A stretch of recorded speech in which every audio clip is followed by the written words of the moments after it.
ఎక్కడైనా సరే యాంటీ అనేటటువంటిది ప్రొజెక్ట్ అవుతుంది. ఇదివరకు మీరు అబ్జర్వ్ చేస్తే వైసీపీ అధికారంలో ఉన్నప్పుడు టీడీపీ వాళ్ళకి సంబంధించిన ట్రెండింగ్ ఎక్కువ అయ్యాయి.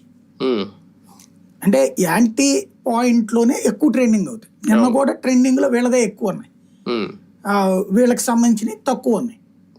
గంటకి కాస్త పెరిగిన తెలుగుదేశం కానీ జనసేన ఫైనల్ అవుట్పుట్ చూసుకుంటే గంటకి వాళ్ళది పెరిగినంతగా వీళ్ళది పెరగలేదు.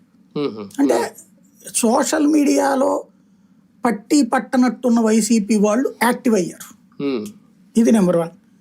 నెంబర్ 2 వచ్చేటప్పుడు గ్రౌండ్ లెవెల్లో కార్యకర్తలు ఇంత ప్రెషర్, అంటే అసలు వైసీపీ పేరు చెప్పడానికి కూడా వణుకు సృష్టించాలనుకుంటున్న దశలో కూడా రోడ్డు మీదకి రావడానికి ధైర్యం చేశారు.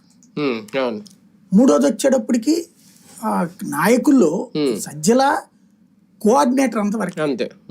జగన్మోహన్ రెడ్డి ఇప్పుడు ఇందులో పార్టిసిపేట్ తనే పిలిపిస్తే తను ఉంటది. ఇది పార్టీ పరమైన పిలుపు. దీంట్లో బొత్స అటెండ్ అయ్యాడు, పెద్దిరెడ్డి అటెండ్ అయ్యాడు, అంబటి రాంబాబు అటెండ్ అయ్యాడు, పేర్నాని, ప్రతి నియోజకవర్గానికి సంబంధించిన వాళ్ళు వీళ్ళందరూ కూడా హాజరయ్యారు. కాబట్టి నాయకులందరూ కూడా అటెండ్ అయ్యారు. ఓవరాల్ గా వీళ్ళు తీసుకురావాలనుకున్న చర్చ జనంలోకి వెళ్ళిన మాట మాత్రం వాస్తవం కదా. ఏంటది? ఇది వెన్నుపోటు అంటే ఏదో ఎన్టీ రామారావుని చంద్రబాబు పొడిచిన పాయింట్ కాదు. ప్రజలకి హామీ ఇచ్చారు, ఇవ్వలేదు. ఇచ్చామని ఎవరు చెప్పుకోగలిగారు నిన్న?